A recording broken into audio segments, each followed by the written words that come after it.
I've just had my cup of coffee because I was just, otherwise I wouldn't have made it through this session. So that's good. So I'm all fired up now. And then, but for you guys, you're relaxing. You're on the way down. I'm on the way up. So but we still need to meditate. So just that little bit of meditate. It won't. It's only 5 minutes, but it's not wasted, because that stability of the mind is what brings transformation. It's what brings transformation. When the mind has too many scattered thoughts, it can't transform. It can't transform. But when the mind becomes a bit stabilized, that becomes transformative. And that's what we're after. We're after transforming the mind, transforming the attitude. So anyhow, just do like a couple of minutes, just a few minutes of simple breathing meditation, in and out the nostrils, and yeah, cool. We'll just do that, and just enjoy, relax.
Okay, that's all right. That's enough. Good. Now, I forgot to do the prayers. We need to do that. So where are the prayers? There they are. Ah, got you. Yep. Okay. So I'm just going to share the screen.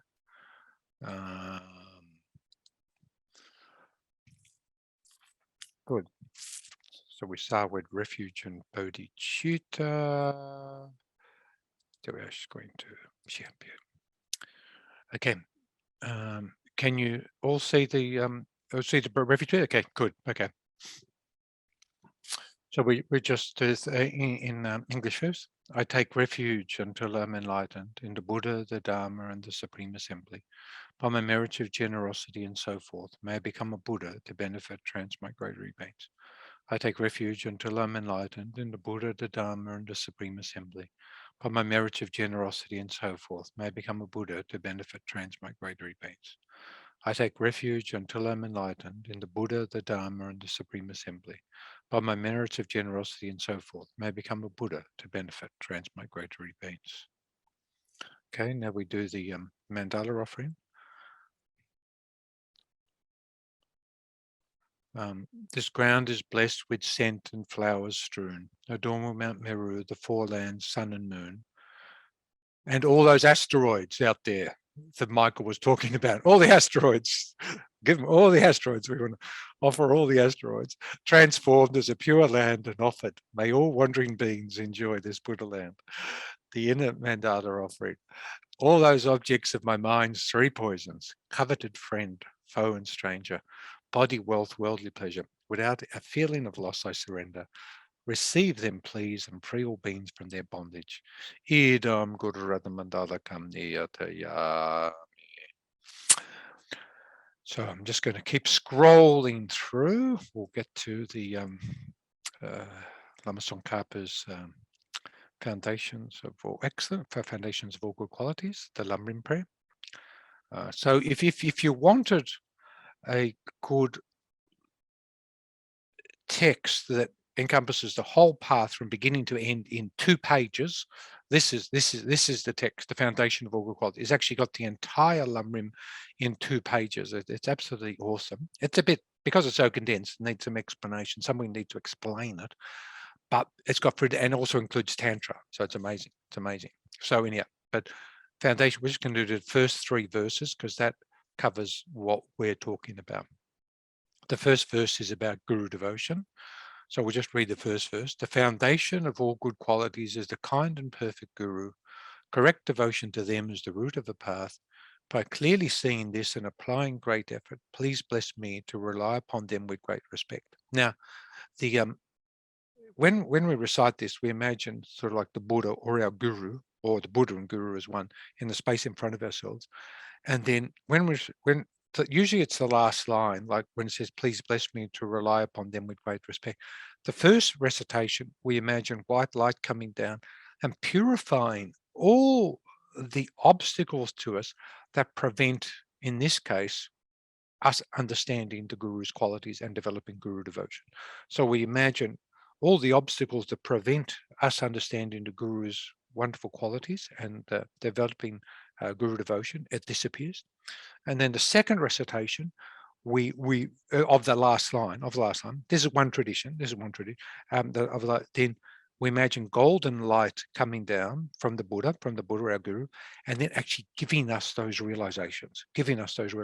So this is both purification and accumulating merit and accumulating wisdom. So then the second recitation of that last line, please bless me to rely upon them with great respect.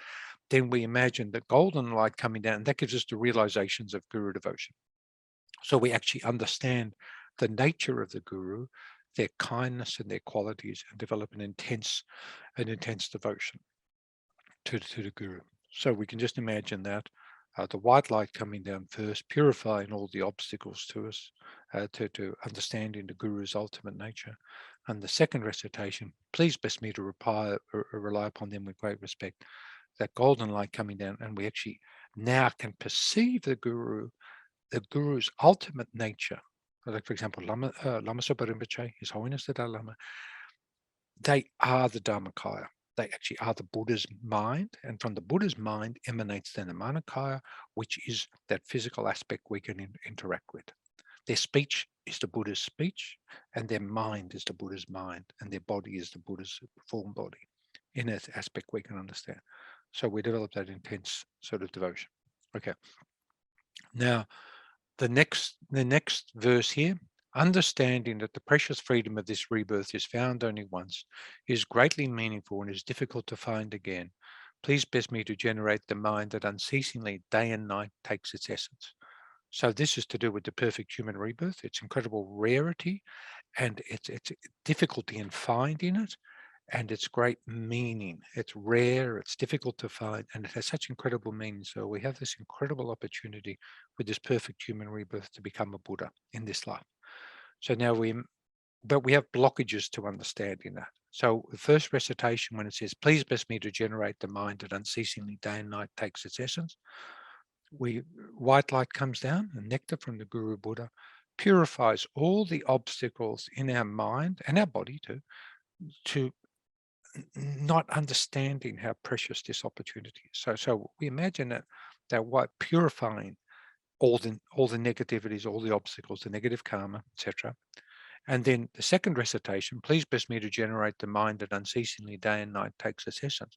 We imagine golden light coming down, and we now gain a perfect understanding of how precious this perfect human rebirth is, how lucky we are to have it, and what its great meaning is, what great potential we have. And we feel incredibly inspired, incredibly inspired. We feel, wow, it's just like I've cleaned out the rubbish in the attic or in the backyard, and I've come across this box from my great-great-great-grandmother. I open it up, and there's this sapphire that she was given by some Saudi Arabian prince 100 years ago, and it's worth $10 million, and we found it in the rubbish. And it's just, wow, that sapphire is this precious human rebirth. We've had it in our possession all the time. It's been sleeping there in the attic, but now we've found it. Now we can use it. So this incredible opportunity. Now the next verse there, this life is as impermanent as a water bubble. Remember how quickly it decays and death comes. After death, just like a shadow follows the body, the results of black and white karma follow. So it's just actually two verses. Finding firm and definite conviction in this, please bless me to always to be careful to abandon even the slightest negative action and accomplish all virtuous deeds. So this verse here is to do with impermanence, death, rebirth, especially rebirth in the lower realms, and karma. And refuge, taking refuge. So it's also is refuge. So it's a lot in these verses. But so once again, as we say, please bless me to always be careful to abandon even the slightest negative action and accomplish all virtuous deeds. First recitation, white light and nectar comes down, purifies everything, purifies all our wrong views, our wrong misconceptions, our wrong attitudes. We become completely purified of that. And then on the second recitation, please bless me to always be careful to abandon even the slightest negative action and accomplish all virtuous deeds. The golden light comes down, and we gain a supreme realization of impermanence, a supreme realization of death in all its aspects and how we can transform death into the path. We understand about rebirth, reincarnation. We develop an intense refuge in the Buddha, Dharma, and Sangha. We understand karma, and then we practice karma. And how do we practice karma? By practicing abandoning the 10 non-virtues and abandoning the 10 non-virtues and practicing the 10 virtues and practicing the 10 virtues. So all that golden light comes in and fills our body and mind completely, and we're completely inspired. So we just sort of meditate just a little bit like that. Just imagine you're completely filled with the realizations of all the aspects of the lower scope path there. Completely filled with all the realizations.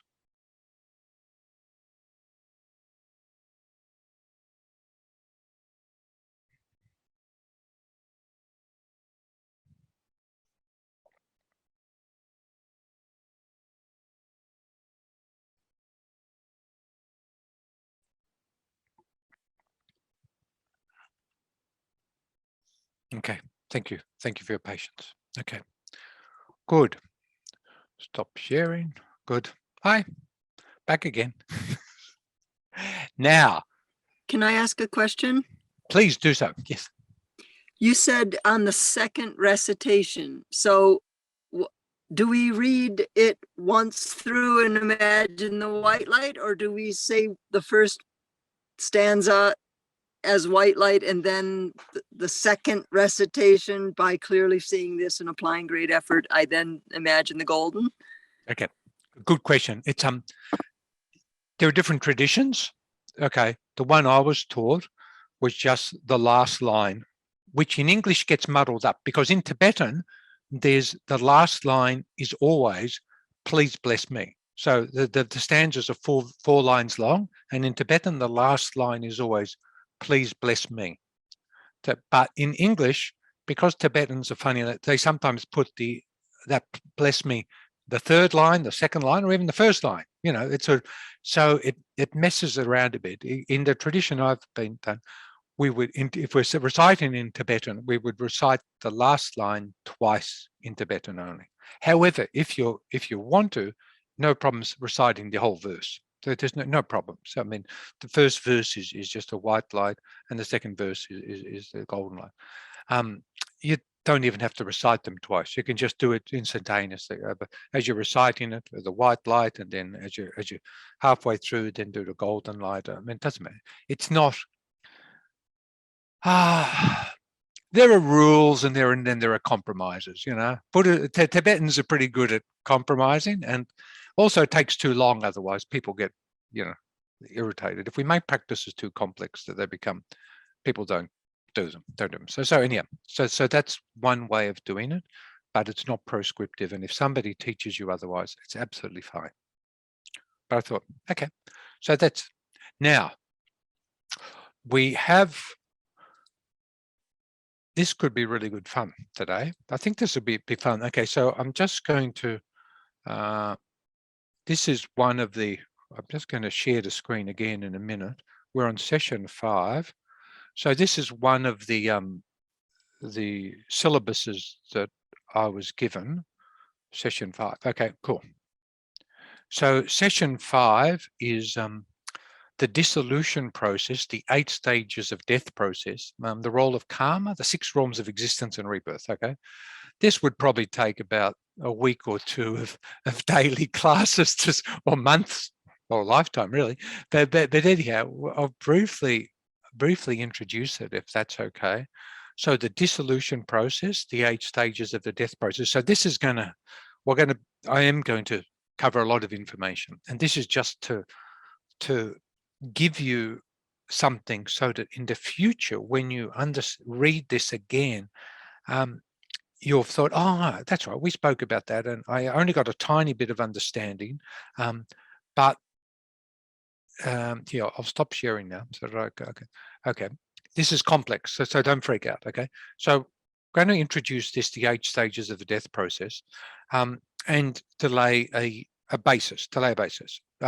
So it's, most people, when they come across this the first time, it's very confusing, and they'll get a little bit of an understanding, but it'll be clouded in the detail and the confusion. Okay, doesn't matter, because then in the future, when you know, then your base understanding will go up a little bit, and then the future, when you come again, then you'll get a bit more of an understanding, and your base understanding will go up. Then when you do it again in the future, your base understanding will go up in bigger increments. It's an incremental thing. So you have to have a basis. The other thing about this dissolution process with the 8 stages of death, it leads into tantric practice. It leads into tantra. So for those of you who have had some tantric initiations or practice tantra, this becomes fundamental in your practice of tantra. So good luck, because it is. But the way we're going to approach it today is not in the tantric aspect, but it is very interesting how in Lama Sopa, he blurs the line between tantra and sutra practices, and in the Lamrim with Lama Tsongkhapa, he melded them together into one beautiful, like a beautiful plant that grew with all the different branches and flowers and leaves and everything.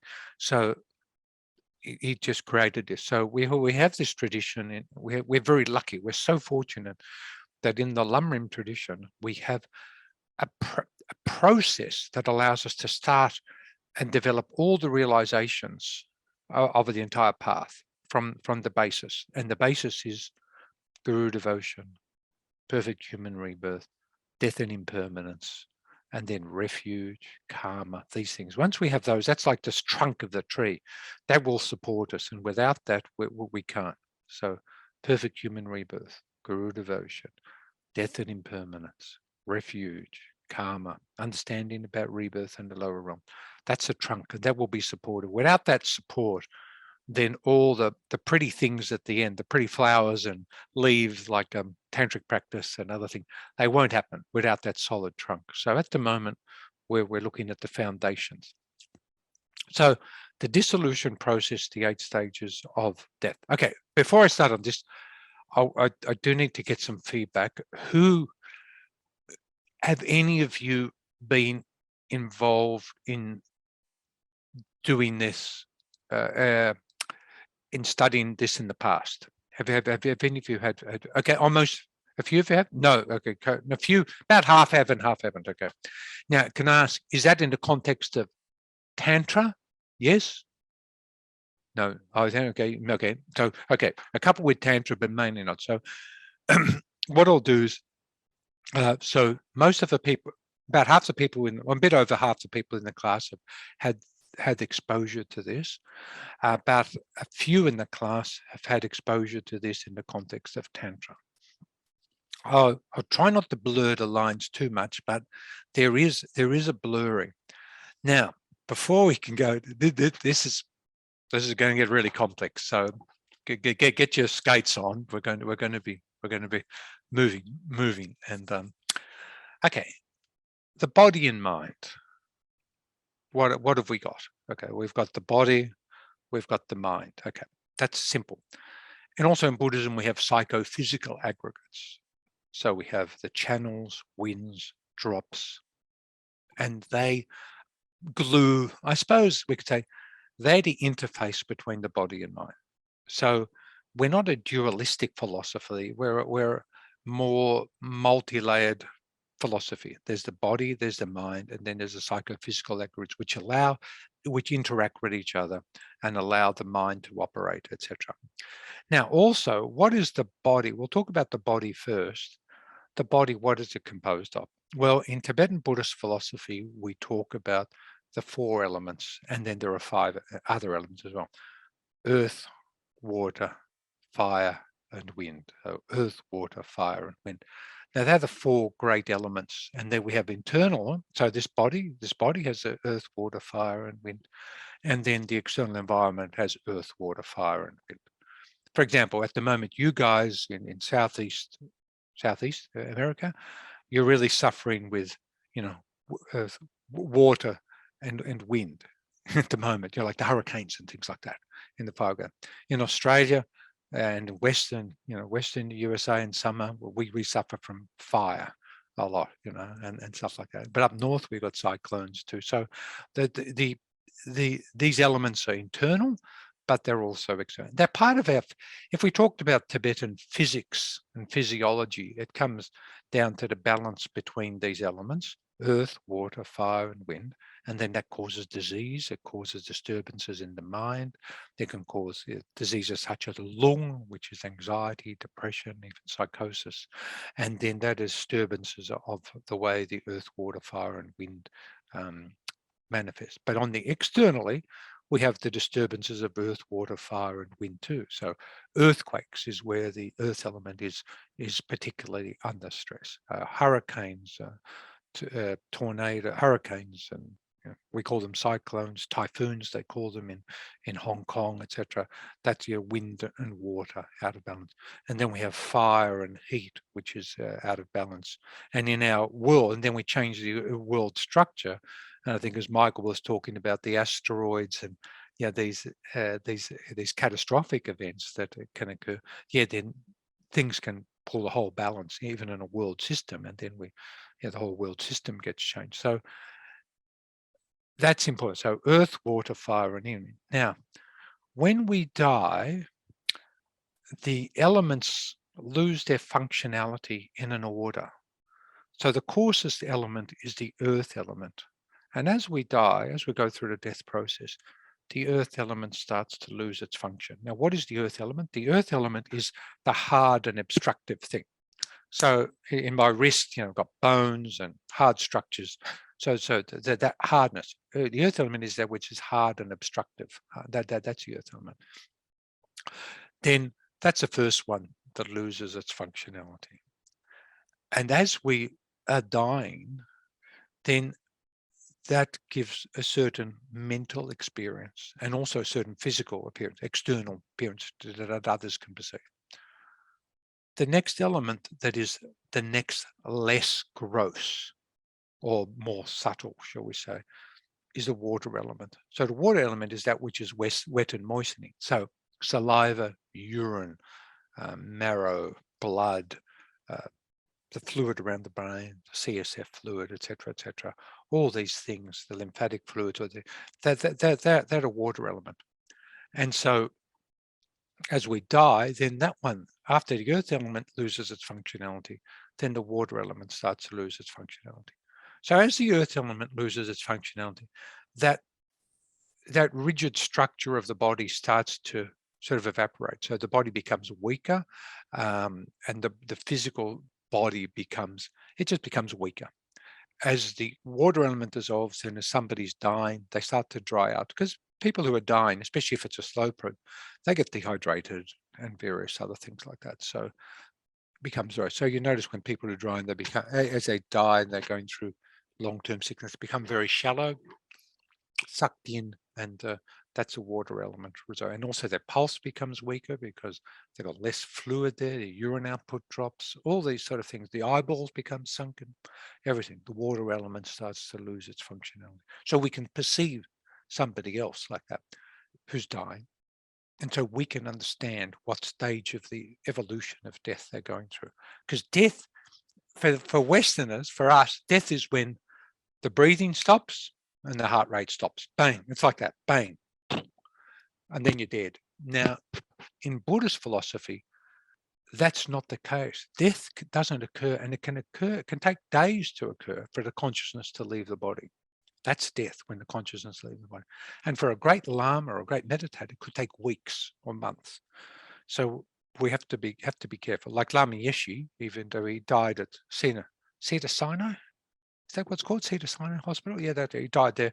It took he's still 3 days for his body, for his consciousness to leave his body, after he'd been, they defibrillated him, they did CPR on him, they put him in the morgue and transported him to the center in California, I think, where the cremation was done, and it still took 3 days for his mind to leave his body, despite all those traumas. Okay, so earth element, water, fire. The fire element starts to lose its functionality. And in that case, the body starts to go cold, and the heat, the internal heat inside the body degenerate. And when we talk about heat, we're not talking about a fire. We're not talking about a fire burning.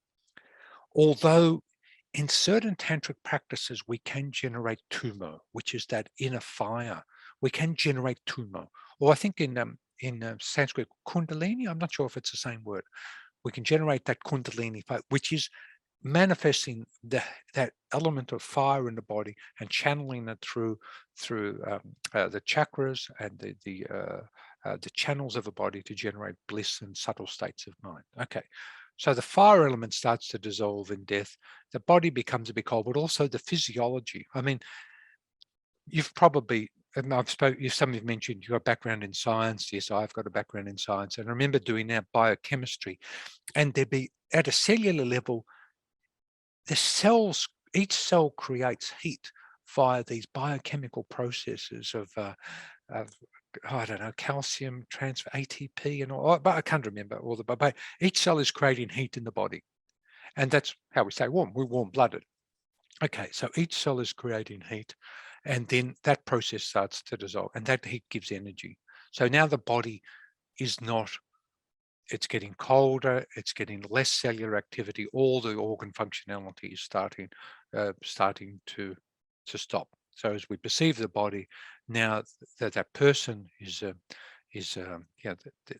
earth elements dissolving, they become sort of less solid, they're drying out, they're becoming cooler, the heat and all their physiology is running down.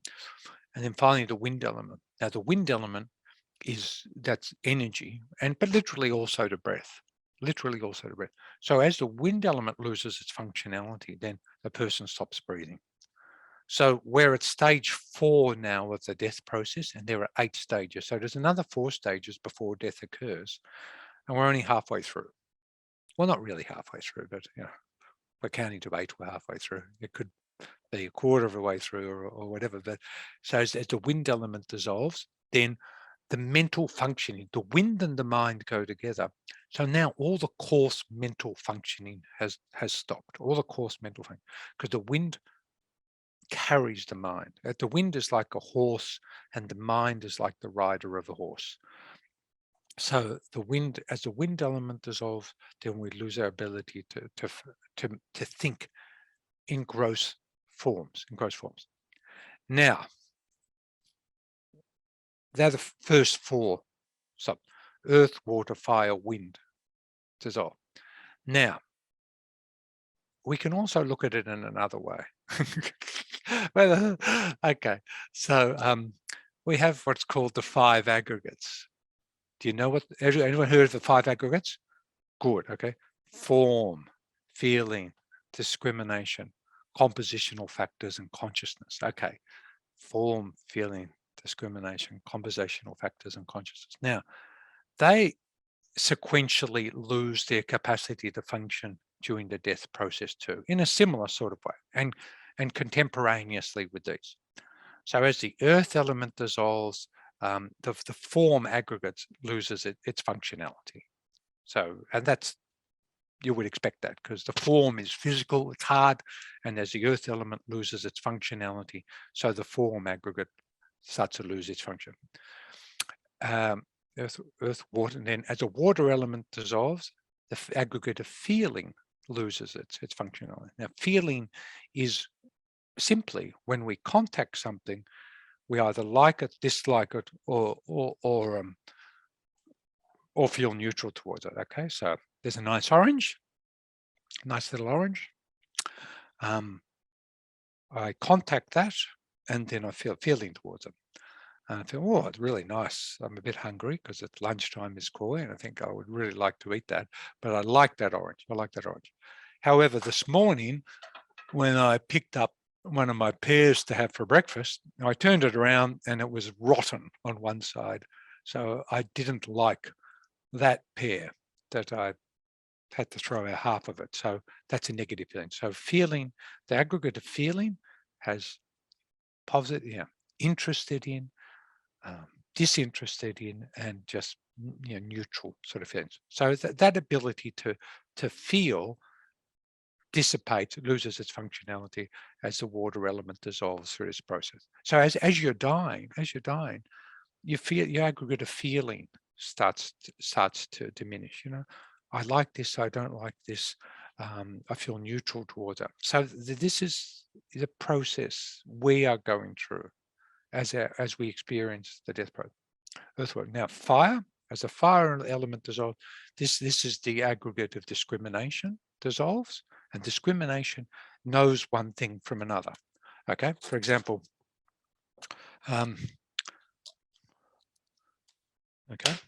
this is my spectacle case, and in my spectacle case, there's a pair of spectacles. Oh, there was a pair of spectacles. Okay, so I have a pair of spectacles in a spectacle case, and I look at that, and my aggregate of discrimination says, oh, there's a pair of spectacles and it's separate from and a different phenomena from the spectacle case. So discrimination differentiates one object from another and gives it a name. Spectacles, spectacle case. And we also have in here a cloth for wiping the spectacles. And so the aggregate of discrimination knows the differences. Whereas if you're from outer space and you opened up that, like on Michael's asteroid, there's a little green bean that's landed in Nevada or somewhere, and just before the CIA catched him and put him in a hole in the ground. What is it, Sector 49 or what it is, one of those things, whatever you've got down there in Nevada. So anyhow, so a little green bean looks at that and can't differentiate. It doesn't know what they are because it hasn't got labels for it. But we have labels. Now, as we go through the death process, then as the fire element dissolves, we lose that ability to discriminate. So as people appear to us, or as things appear to us, that we can't discriminate. We can't say who you are, who they are, what that is. My mental functioning is starting to reduce as we go. So those gross consciousnesses start to go. And then we have the agreement, we have the element of wind. And then we have the fourth aggregate, which is the compositional factors. Now, the compositional factors is a whole bunch of a whole bunch of mental function minds and things that are not minds but are associated with our being. So we call them those that are associated with the mind, and then non-associated compositional factors. But it doesn't matter. They're all our emotions, they're all the other mental factors, and everything that is not a main mind, because the main mind is the fifth. Now, earth, water, fire, wind. As the wind element starts to dissolve, then the aggregate of the compositional factors go. So we lose all the subtle minds now. All those more subtle minds are starting. They're still gross minds, so the subtle gross minds are starting to lose functioning. So we can't conceptualize, we can't understand, we can't logically analyze things as the wind element dissolves. We're still only halfway through it. We're only up to the fourth step yet. Okay. Now, how are we going for time? Okay, I told you to get your skates on. At the same time as these are devolving, so are our sense organs. So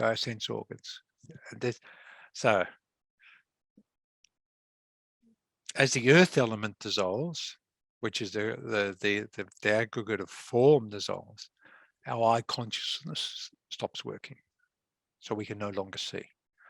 So if someone's dying and we can perceive by looking at them that their earth element is dissolving and their aggregate of form is becoming non-functional, or their earth element is dissolving, their earth element is losing its ability to function, and their aggregate of form is losing its ability to function, then their eye element, their ability to see is also reducing. It's also, and will become non-functional, so they can no longer see. So won't be able to see you, won't be able to see things as well. It might not be completely stopped, but it'll be reduced. So as we're with somebody who's dying, then how do we engage with them?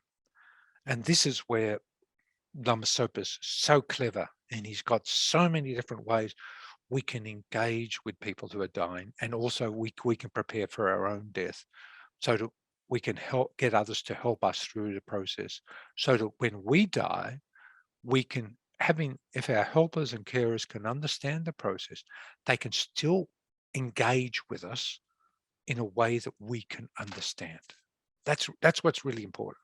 And we can engage with others who are dying in a way that they can understand.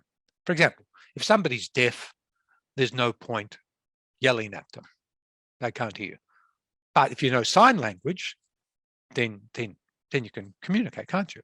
So similarly, if somebody's blind, no use giving them a book, but if you can talk to them, then you can do things. And then finally, when the eyes and ears don't work, at least you can touch and do things. So there are ways, and that's where, as we go, if we understand this, then it's a way of us developing compassion for others and be able to help others, but it's also for us to be able to prepare for our death. This is the quintessence. We are now, this is no longer Mickey Mouse stuff. We are preparing to die because it's really important. Okay, so the earth element dissolves, the aggregate of form dissolves, the eye element stops working, and so we can no longer see properly. Earth, water. As the water element dissolves, the feeling aggregate, water element stops functioning, the aggregate of feeling stops functioning, our auditory faculty starts going, and we can no longer hear clearly. We can still hear something, but not clearly. Okay. Then earth, water, fire. As the fire element dissolves, the aggregate of discrimination starts losing its functionality. Then the olfactory sense, the nasal sense stops functioning. So harder for us to smell. Earth, water, fire, wind. As the wind element dissolves, the compositional factors start to lose their functionality. At that stage, our taste starts to diminish, and also tactile functions. So tactile sensation starts to lose its function. Not completely, but it becomes diminished. And then finally we've got a fifth aggregate, the aggregate of consciousness.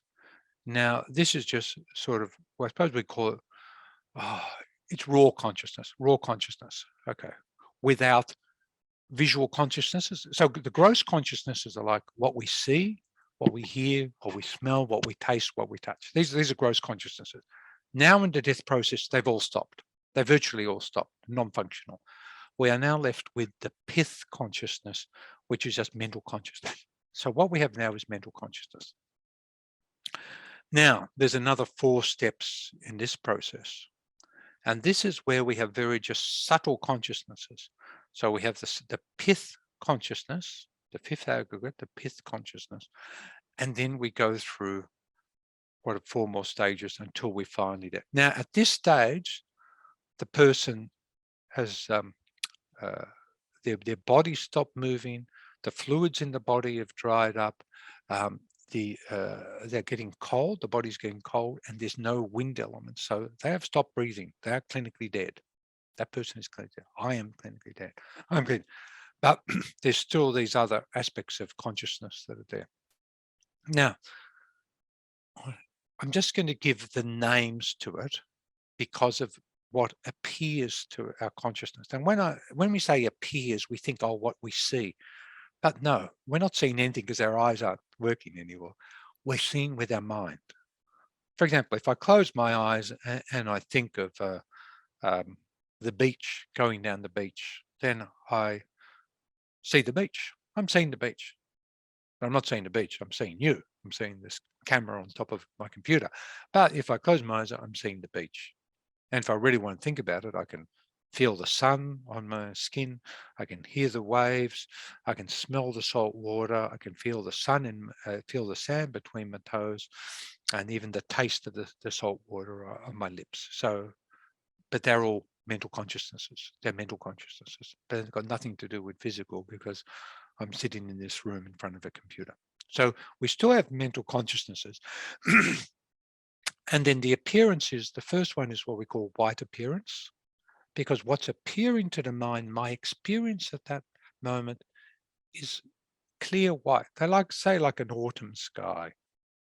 I don't know what your autumns are like, but I'm in the big city and my autumn skies are pretty non-eventful, but I do have a property out in the country. And when we're in the country in an autumn sky and the bright moon shining, you get an idea of what they mean, what it was like in Tibet on a mountaintop. And the autumn moon came up, it must have been huge, and filled the sky. And that is my experience, just being filled with white light. I mean, like white appearance. So it's called white appearance. That's the first of these subtle consciousnesses. And my experience is white appearance. The next experience is called red increase. Now, why it's called red increase is that there's an increase. It's like the sun, at sunset, and there's a red appearance all over the sky, and that is what is occurring to my mind. And there are reasons for why it's white and red, and we'll talk about those. Then there's white appearance, red increase. And there's still subtle consciousness there, and it's still functioning. Then there's the Black Neurotainment. Now, the Black Neurotainment is where really just about all our conscious processes and subconscious processes have stopped, and there is just black. Some people say like it's a type of unconsciousness, but my understanding is that there are still subtle cognitive processes occurring then. White appearance, red increase, black neurotainment. Now, why is it called black neurotainment? Because we're nearly at death. The next step is death. The next step is that. Now, what is death? Death then is the clear light of death. So the black neurotainment then gives way to the clear light of death. Now, the clear light of death is that primordial consciousness that has resided, shall we say, in the central channel at about the heart level, and it's going to become liberated from the seed in which it was enclosed. Let's talk about that. Yeah, I suppose we call about the seed that was enclosed, and it will now depart the body, depart this life. And as it does so, it opens up, and that primordial consciousness is the most subtle mind, and that's death. That's death. That's death. When we're the clear light of death. Now, the consciousness actually still, a meditator can stay in this clear light of death and then practice tantra, for example, and use that clear light of death to evolve their mind into the mind of the Dharmakaya, which is the Buddha's mind. So that meditator, like Lama Yeshe did, previous Dalai Lamas, all these great Lamas, meditating on that so that they then can become fully awakened, the Buddha, complete their practice, their path. For a normal person, though, we just go into the clear light of death, and it can be very liberating at that stage, because it's like there's one text, and it's called Going Home to the Mother, or becoming face to face with the mother. And it said that at that moment, you realize that this clear light is the mother, the creator, the endogenous creator of everything, because the clear light is from what all other phenomena arise, especially him, our phenomena as living beings. Because we have the clear light, then everything else is possible. Enlightenment's possible, life is possible. Now, associated with that clear light of death is the subtle wind. And then for a normal person, quite quickly, they'll go through that process and go into the intermediate state. Now, in the intermediate states, we do the reverse. So in the intermediate state, or the bardo, we reverse the process. There's a clear light of death, then there's the black neurotainment. There's a red increase, the white appearance, and then although the bardo being doesn't have coarse physical aggregates, there are then the other four appearances that came with the dissolution of the elements. And then that bardo being lives for up to 7 days, lives in inverted commas, unless it finds a rebirth. If it finds a rebirth, it will then go enter that rebirth, and then it goes through the process in reverse. The earth, water, fire, wind dissolve, then there's white appearance, red increase, black neurotainment, clear light, and then that bardo being will enter that new life, or it will have its bardo being death and then go to the clear light, die, and then come back again. And it can go through that process, it's said 7 times, total of 49 days, before finally the bardo being has to take rebirth. I'm not sure why it's seven cycles of 7 days, or why 49 days. I don't know, but I presume that the bardo being is drawn by karma. And what karma is it drawn by? And this is the most critical thing, is that we're now going on to the next topic from that. I'm just going to segue to the share screen again. Okay. Yep. Okay. The next, we're segueing now to, I'm sharing the screen there, the dissolution process, the 8 stages of the death process. Now, the role of karma.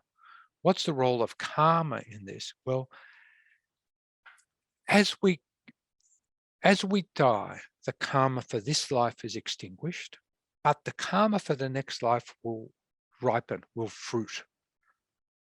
Now, that karma, it's just so important that at death, the karma that ripens, sorry, I'm back now. The karma that ripens, we have to be so careful that that karma that ripens is positive for the next life, positive for the next life.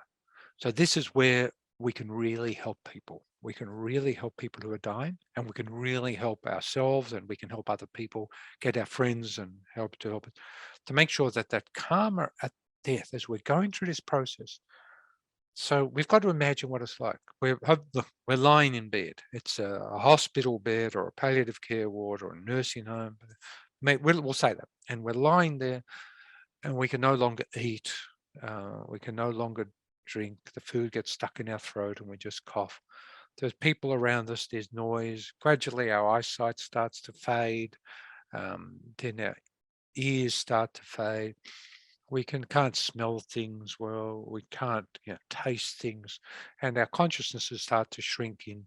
And then, what are we left with but our mind?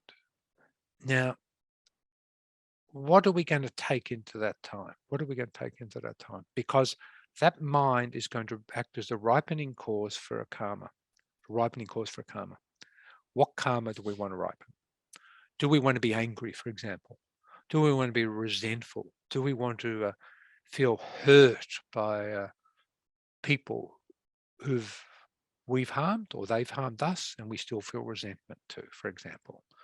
Are we going to be attached to our possessions and think, oh my God, my house, my dog, my cat, my share portfolio, oh my God, what's going to happen to them? Even my body, I've looked after my body. Oh my God, my body's going to, I'm so worried about. Are we going to have those sort of minds of attachment and grasping, resentment, anger, hurt? If we take those, then what will ripen will be a very negative karma, very negative karma. Rather, if we can think about really simple things, really, really simple things. Think of the Guru. Think of the Buddha. Think of the Dharma. Think of the Sangha. Just that, with that faith, or even just think of something, Christian. Think of Jesus Christ. Think of Jesus Christ. Think of God. Think of the wonderful things we've done and the things we've achieved, as opposed to the things we've failed. So we've got a choice. The things we've done or the things we've failed. The things we've achieved, the things we've failed.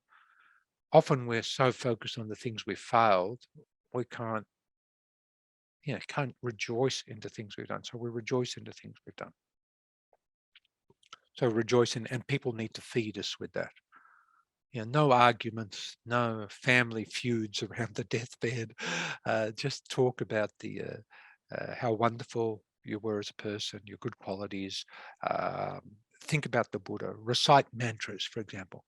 And Lama Zopa Rinpoche he says, just recite mantras, even if you have to yell in the person's ear because they're hearing. Just recite the mantras. Recite the mantras.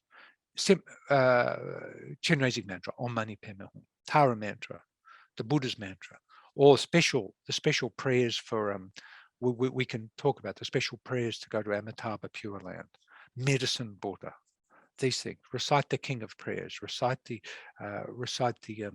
sutra, the Heart of Wisdom Sutra, anything that whatever people are familiar with, the more familiar you are with them and the more they're familiar with will be good. So if you're familiar with them and they trust you, and if they're familiar with whatever it is, then that'll have a greater impact. So that's it. So intimacy, we need to have a bit of intimacy there. Okay, so that's the role of karma, and that karma that ripens at death time will then fling us into the next life. Wow, I haven't finished yet, but let's stop for a moment. Wow, I think we all need a cup of coffee now. Amazing. Okay, talk. I'm gonna have a drink. What's your comments?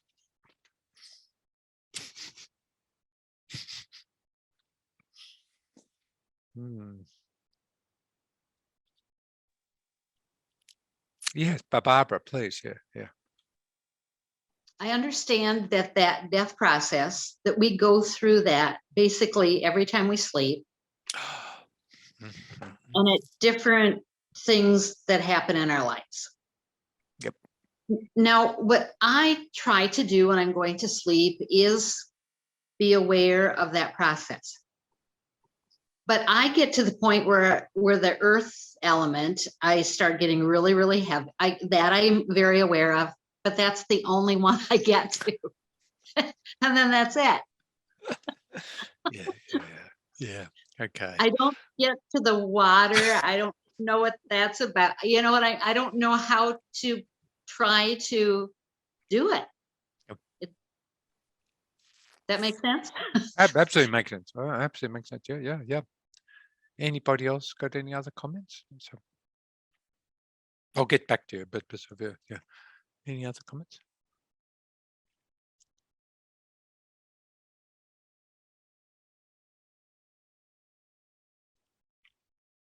Okay, so in terms of Barbara's one there, yeah, okay. I don't have much success at this either. I really don't. I really don't. But some people do, and we've just got to think that we're in kindergarten, Like you call it kindergarten? I call it kindergarten. Yeah, before you go to school. Like you go to kindergarten, then you go to school, and we have prep, then we have grade 1 to grade 6, then you go to college, and grade 7 to 12, then you go to university. Okay. So we're at kindergarten, and we're just taking baby little steps. We're learning to walk, and we're going to fall over. So just to understand the process intellectually and to be able to sort of enumerate the steps which you're doing and to have a little bit of an intellectual one, I think is really valuable. The great tantric practitioners, yes, they can go into meditation and do this at any time, and they do it at night, and they do it, Lama Zopa. I mean, I think Lama Zopa is in this state all the time. I don't know. I remember once His Holiness the Dalai Lama said, I think, he says, like, I'm here, but I have my head in the God realm, so like he was in different realms. At the same time, he's in different realms. In that same time, different. Lama Zopa, when you see, I'm sure many, and he's talking at multi-dimensional level. So he's at different stages of existence and being, like parallel universes or whatever. I don't know how to explain it because I can't. It's impossible to understand. But so those great practitioners can do this and have the mental facility to control the process. However, it's all a bit theoretical for us, and we just keep doing it. I think it's admirable you're doing it. Now that brings us to some of the other things. When we're dying, and when we go to sleep, we should try to practice the way the Buddha died. Now, the way the Buddha died, this is always hard to do when you're standing up. I'll move back a little bit. There we go. Whoops. Okay, you can sort of see me. Okay, imagine I'm lying down, and I've got my fingers closing my right nostril. Okay, and whoops, get rid of those. Okay, I'm lying down on my right side, and this is the way we should die. Now, this is called the lion posture. Okay, now I just explain and we need to practice this, and maybe next time we're going to go through the 5 powers at the time of death, which is the practice for dying, the 5 powers. We might do that next time. And one of those is the power of familiarity. So by doing that, have other people heard about this? Probably some of you have heard about the posture, okay? Well, Erin, tell me about it. Now it's Krista, you have to, what does it mean? Well, I don't know much, but I know the Buddha died on that side, on the right side. And I think there's something about blocking that channel that something more positive happens. I can't remember. Good, yeah, something more positive does happen, yeah. Or something less negative. Okay, let's yeah. Okay, once again, we talk about the psychophysical aggregates. Okay, we have the central channel, which can go from the crown of the head or between the forehead, it doesn't matter. Okay. And it goes in front of the spine. It's about the thickness of an arrow, they say, which is probably about the thickness of that, or less than that. I don't know how thick an arrow is. But anyhow, and it's in front of the spine, and it goes down to the navel in a straight line. It curls around a bit like an umbrella, the handle of an umbrella, curls round, and then goes down in front of the spine in a straight line to below the navel and to they call it the secret place down there. And then at various points in it, there are chakras where there are other channels devolving off it, but that's a central channel. On the right side is the right channel, which goes from the nose, curls up again, and goes beside the central channel and joins it just below the navel. On the left side is the left channel. It goes up and curls around and joins the central channel just below the navel. Okay, so these are the 3 main channels. Now, the 3 main poisons are anger, attachment, and ignorance. Anger, attachment. Now, it's said that anger, hatred, violence, mainly uses the right channel. Attachment, mainly the left channel. And then ignorance, the central channel. Okay, so anger, attachment, and the middle is ignorance. Okay, Now, when we die, that role of karma, we want to have the best karma possible ripening.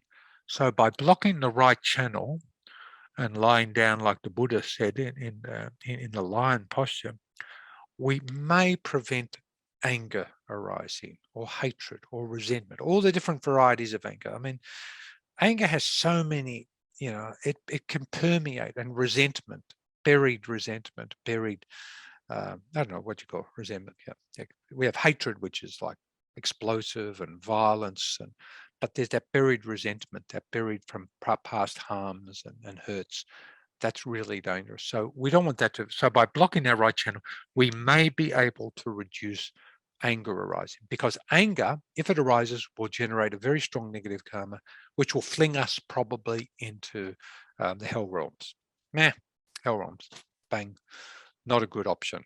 So the lesser of the two evils is apart from anger, then there's attachment, which is in the left nostril, and then both, and then there's the central channel ignorance. Okay, so that's why. Now the Buddha died like that for a purpose. It was his last teaching to teach us how to die. So when we see pictures of the lying Buddha, sometimes people think, oh, how cute, the Buddha's having a sleep. No. When we see the lying Buddha lying down, the Buddha's, that's him dying. That's a profound teaching. This is how you should die. This is my last teaching. This is how you should die. So die like that, with the nostril blocked, lying down, arm straight down by the side as you come. So getting back to what Barbara was saying, practice that at night, lying on your right side, at least for a few minutes. If you're uncomfortable, swap over, but at least get that practice. And when somebody's dying, even if they're not a Buddhist, doesn't matter. They might be the world's biggest atheist. It doesn't matter. If you can help them by getting them on the right side and just lying down like that, and if you can get their hand to block the nostril, that will help and may help them get a better rebirth. That's my understanding of it. That's my understanding. So it's all very theoretical. Now we'll do this. Okay, we haven't finished yet. I'll try to wrap it up, because anyhow, it's just a start. We're just starting. Oh, Kim, did you want to speak? You've muted yourself now. Yes, Alan. In Lama Zopa's lovely book, Hard Advice for Death and Dying, he talks about how necessary a positive state of mind is at the time of death. But then he went on to say that if you're reciting mantras to someone and they're angry for hearing them, continue doing that, because the tantric power behind the mantras could lead, hopefully, to a better rebirth. Any comments on that, Alan? Yeah. I read that too. I read that in some. I'm reading a couple of his books at the moment. Yeah, because we're starting to do healing courses for terminally ill people, and I've heard that too. He says it's amazing, isn't it? Amazing. Well, he said even if people are angry for hearing the mantras, continue on reciting them. Counterproductive or not. That's Lama Zopa for you, isn't it? It is. See, this is where you and I, well, me, so I'm guessing. He's not guessing. He knows. We guess. And every interaction we have with people, we want to do them benefit. I want to help you. And then we try to help them and we stuff it up and they get angry at us, or they, Right.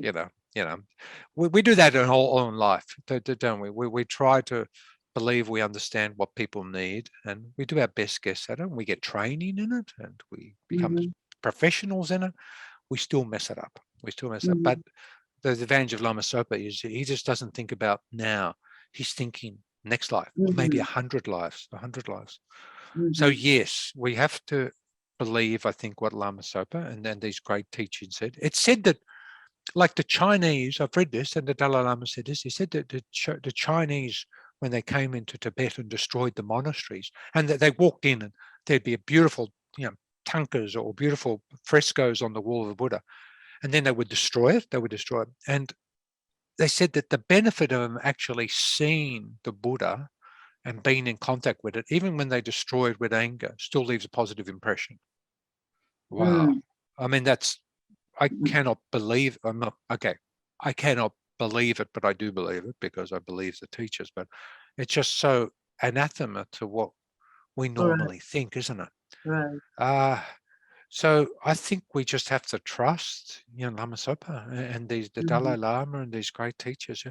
Look, it's hard though. It's difficult. I remember once I was with an old lady who was very religious, and I made a mistake, I think. She knew I was a Buddhist, and I went to visit her in the hospital, and she was going to die. She died shortly after I was there. And I was talking to her about, going to heaven and things like that. So we paraphrased it in a Christian thing. And then we started talking, and then for some reason, I don't know, I blurted, I started talking about spirituality, and I said, and the Dalai Lama, he believes we come back, where we die and then we come back. And then she got really distressed. She got really distressed when I said that. And I thought, oh, you idiot, why did I have to blurt that out? Why didn't I just keep, you're going to go to heaven. You've been a good person. God looks at it. But I had to blurt out my Buddhist philosophy. And I really regret that because it caused her distress. Now, who knows? Maybe it was the best thing that ever happened to her in her life. Maybe it wasn't. I don't know. We're all sort of guessing. But we can only do what we can do. And also we're restrained, aren't we? I mean, for example, there might be other siblings around, or in a public ward in a hospital. We've got no privacy. What can we do and can't we do? There are all those restraints. And if you've got siblings around who adamant that not to do these things, it's hard. But there is precedent, I think, for this is a really critical time. That karma that ripens at death will determine the next life. Whatever we can do, even if we have to use guerrilla tactics, like put a stupor on their head that no one can see, or place a set of Lama Zopa's wonderful mantras on their chest, or recite mantras quietly in their ear so no one else can hear, or have them look at a picture of the Dalai Lama or a picture of Lama Zopa or a picture of the Buddha, so they can see. The last thing they see is that. The last thing they hear is mantras. The last thing they feel is maybe a stupor on the crown of the head. Like, for example, touching the crown of the head is good. We shouldn't touch the feet and other things, because the consciousness leaves the crown of the head to go to higher rebirths, whereas the consciousness leaves to go to lower rebirths from the feet and the sort of other organs down there. So there's all sorts of things. So Kim, I don't know. I just believe what Lama Zopa says. But I don't know. Thank you for those thoughts. Yeah. Food, definitely things to think about. Yeah. Maybe one day you can ask His Holiness the Dalai Lama, ask a question, or ask Lama Zopa, things like that. Yeah. Cool. So Thank you. Pleasure. Now we're going to do this death meditation, but there's one thing I didn't explain. As the four great elements dissolve, there are visions. So as the earth element loses its functionality and dissolve, and the water element becomes more prominent, then there's what we experience is like a mirage. So if you've ever been in a desert and then on the horizon there's that shimmering of water, it's like that. So, and that's to be a bit understood, because earth and water, when earth and water mix, a mirage. It's sort of interesting. Now the next one, earth dissolves in water. Now when water starts to lose its ability to function and the fire element becomes predominant, we get a vision. We experience smoke. Now, why is that? Well, you imagine if you had fire and poured water on it, there would be smoke. So that's one way I remember these things. So the first one is a mirage. The next one is a smoke. And then the third one is when the fire element loses its ability to function and the wind element becomes predominant. And then there is sparks flying in the air, little sparks. And that's like, you imagine a fire, and then the wind blows the fire, and there's little sparks, like little sparks. So the wind element becomes the wind element becomes predominant, and the fire element dissolves. It loses its functionality. Then as the wind element dissolves or loses its functionality and devolves into the 4 subtle consciousnesses, then the experience then is of, they talk about like a butter lamp that's just about to be extinguished, a butter lamp. So, or a candle, imagine a candle. It's just about to be, and slowly extinguishes. There's just the finest sort of illumination, orange illumination, and then it extinguishes. Then we go into the 4 subtle consciousnesses of the white appearance, the red increase, the black neurotainment, and finally the clear light. Okay, so there are 8 appearances with the 8 stages. That's getting tricky, isn't it? So we're going to do this meditation now, and this is just to lay a seed in your continuum, and one day that seed will ripen. Yeah, and you'll get more teachings on it. Meditation will improve and all this sort of stuff. So I'm just, yeah, look, I'll just do it. I'm just going to say it's 8 steps. 8 steps. That's all. I'm just going to explain them without too much, not too much talking. So just get into a meditation posture, and then now we're going to go through the 8 stages of the death process,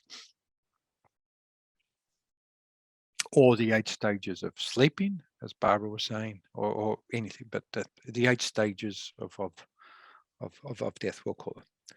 Okay, the 8 appearances. Okay, just calm the mind. Have a few breaths first.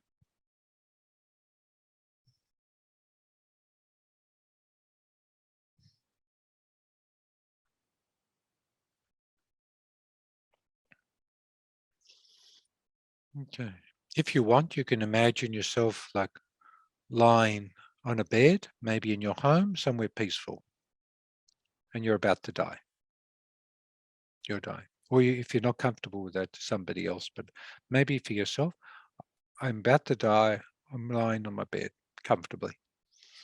I'm in the lion posture, lying on my right side with my right nostril blocked.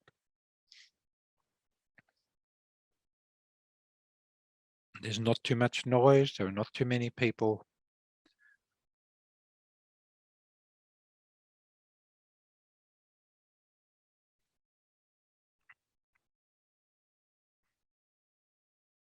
Now, my first experience as the earth element loses its ability to function and the water element becomes predominant is of an experience of like a mirage. I am not looking at a mirage, I am the mirage. It is my total experience. So just imagine that the mirage appearance as the earth element loses its functionality and the water element becomes predominant.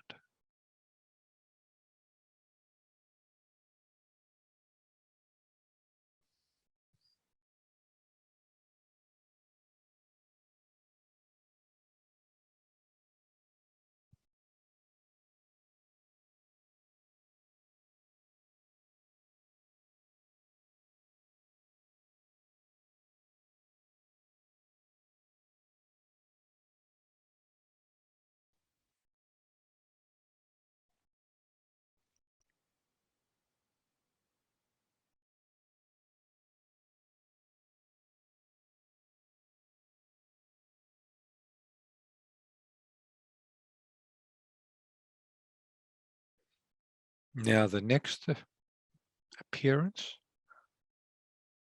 arises from the water element losing its ability to function and the fire element becoming predominant. The appearance is of smoke.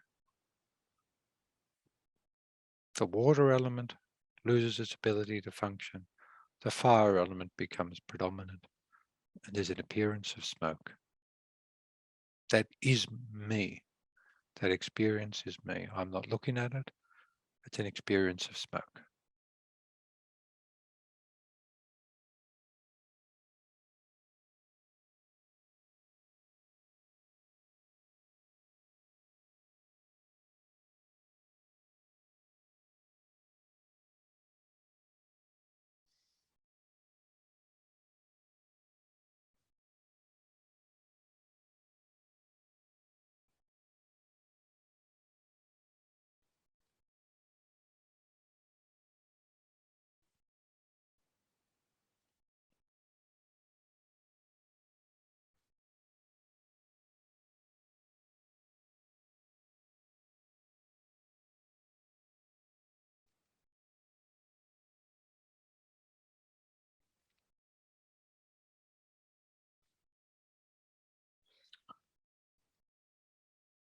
The next appearance is as the fire element loses its ability to function and the wind element becomes predominant.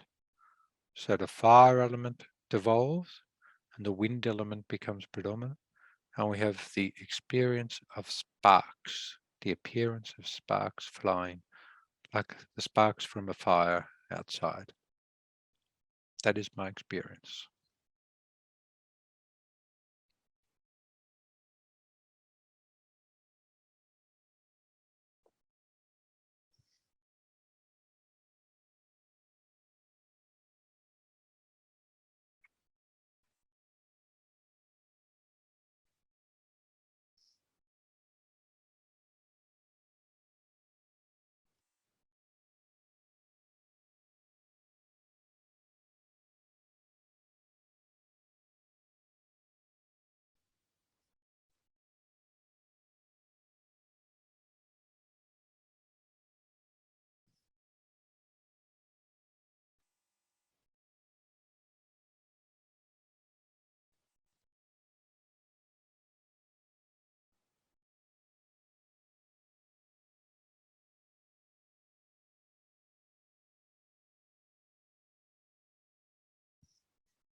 Now finally, the wind element loses its ability to function and the subtle consciousnesses become more predominant. So the wind element devolves and we have the appearance to mind like a sputtering butter lamp just before it extinguishes with an orange hue filling my experience. Like a butter lamp or a candle that's about to be extinguished and it just slowly fills my mind.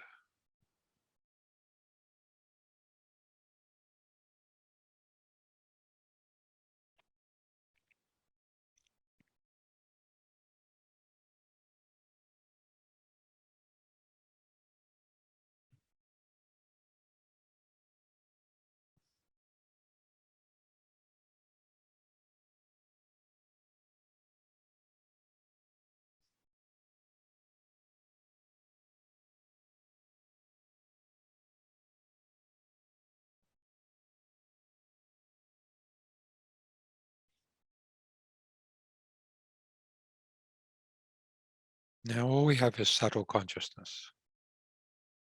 So external appearances, we're dead, clinically dead. But the subtle consciousness still exists. We next have the mind of white appearance.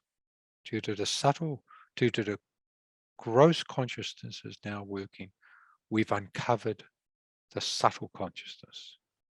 And the subtle consciousness we uncover has the appearance of white, the white appearance, like an autumn moon filling the sky. That's my appearance, subtle consciousness, the white appearance.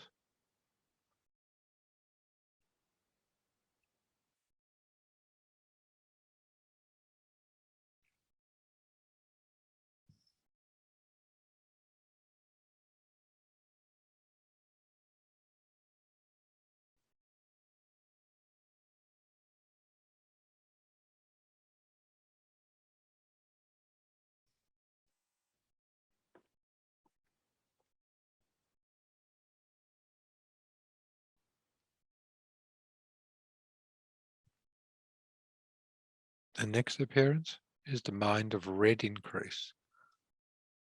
As the subtle consciousnesses of white appearance lose their ability to function, they uncover the subtle consciousnesses that are present at the red increase. And their mind is filled with the appearance of red light, like a sunset. The light of a sunset fills my mind.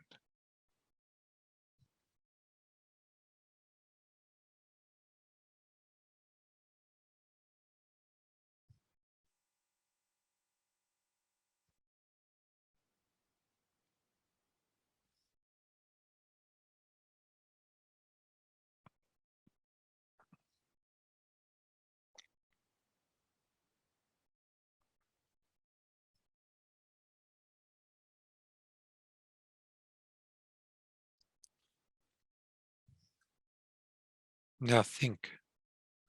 The next step is the Black Neurotainment, where conscious thought almost virtually ceases. Then after that, I will be experiencing the clear light.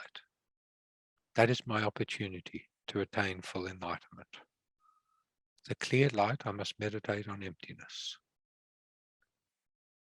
So now the experience of the Black Neurotainment arises, where conscious thought has virtually ceased. But I think to myself, the clear light is coming. I must meditate on emptiness and attain enlightenment. So enter the Black Neurotainment.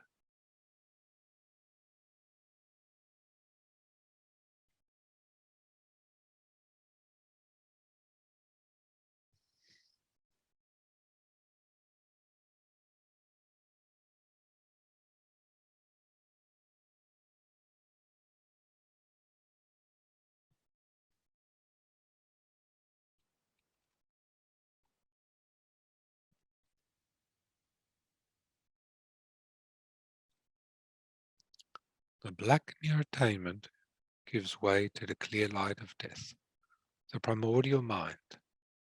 Meditate on emptiness. Even this primordial mind lacks no nature from its own side, is a dependent arising as are all phenomena. All phenomena arise from emptiness, so this mind is the mother of all creation, emptiness. Meditate on that. This is our opportunity to attain the Dharmakaya, the Buddha's mind.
So now, from the Dharmakaya, from the absolute nature of the mind, imagine yourself arising as yourself, but with a divine aspect. Arise as yourself, but in a divine aspect. You are the Buddha. You are, maybe I am the Buddha. I have a Buddha nature, so therefore I have the potential for Buddha. So arise as that, and you are the Buddha. Okay. Thank you.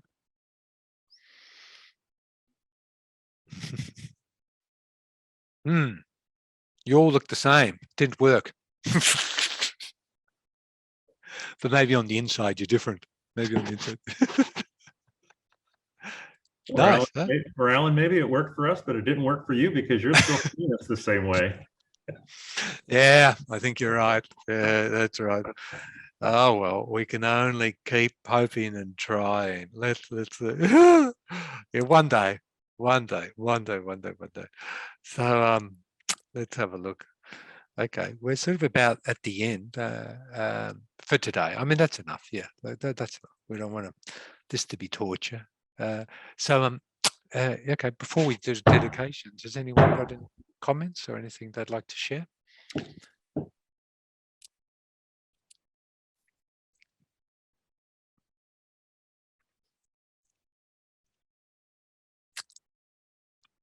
Hi, Mark, we can see you now. Yeah, good. Okay. Good. Okay, well, let's just do the dedications. We're going to do the, I'll just, dedication with, I'll share the screen. We'll do the dedication prayers, and then that's really beneficial, really beautiful. I have a question. Yes, Hello? Mark, yes. Yeah, I was trying to find a way. Can you get a recording of what the meditation you gave us? Is there a way to, have a recording of it so we can do it on our own? Mark, if you give it a week, or probably less than a week, but usually within the first week, you can look this class up online in YouTube. Oh, okay. It'll be there. You can watch the entire class, or you can just do the meditation. Oh, good. Okay. Good. I just made one and I'll try to share it. Oh, okay. Okay, but you're only allowed to do that if you give it lots of likes. You have to give a 5-star Google rating. You have to do that. You have to get lots of likes and 5-star Google rating. Okay. Okie dokie. Yeah, good. I'm sure there'd be many iterations of this, but it's always best to do the one that you've been introduced to, even if it's by somebody who's not that competent like me. Then it's better to do that. It's good to do that because you've had that direct sort of interaction, and just sort of work through it, but there'll be others from many different lamas, great lamas. So okay, let's dedicate, because I'm getting really hungry and you're getting really sleepy, and my coffee's wearing off. So I'm going to share the screen now. Where dedication prayers. Yeah, beautiful. Okay, so we're going to dedicate the prayers, and all these prayers could be done at death time. There are all these. So if we died thinking of these prayers, then they're a beautiful way to die. And for another person, if we can remind them of this at death time, then that'd be perfect. So dedication prayer to achieve Buddhahood. Due to this virtue, may I quickly become a Guru Buddha and lead all transmigratory beings without exception to that state. To actualize bodhicitta, may the precious supreme bodhicitta, not yet born, arise and grow. May it arisen not decline, but increase more and more. And really, this is really important. At death time, to remember the Dalai Lama, the wish-granting, wish-fulfilling jewel, source of every single benefit and happiness in this world, to the incomparably kind Tenzin Gyatso, I beseech. May all your holy wishes be spontaneously fulfilled. Once again, Dalai Lama, in the land encircled by snow mountains, you are the source of all happiness and good. All-powerful Chenrezig Tenzin Gyatso, please remain until samsara ends. For His Holiness's wishes to be spontaneously fulfilled, Saviour of the land of snow teachings and transmigrating beings, who extensively clarifies the path that unifies emptiness and compassion, to the lotus holder Tenzin Gyatso I beseech, may all your holy wishes be spontaneously fulfilled. Finally, Lama Zopa Rinpoche, he's the one who dragged us out of samsara in this life, or dragged us, when you talk of compassion. You who uphold the subduer's moral way, who serve as the bountiful bearer of all, sustaining, preserving, and spreading Manjunath's victorious doctrine, who masterfully accomplishes magnificent prayers honoring the three sublime ones, saviour of myself and others, your disciples, please live long.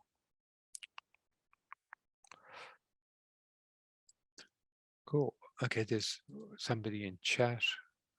Oh, there it is. Whoa, look at that. Hopefully it works. Wow, there's an MP4 already there in the chat. My God, that's extraordinary. Yeah, you guys are so hot on technology. I'm so impressed. Okay. That's all, folks.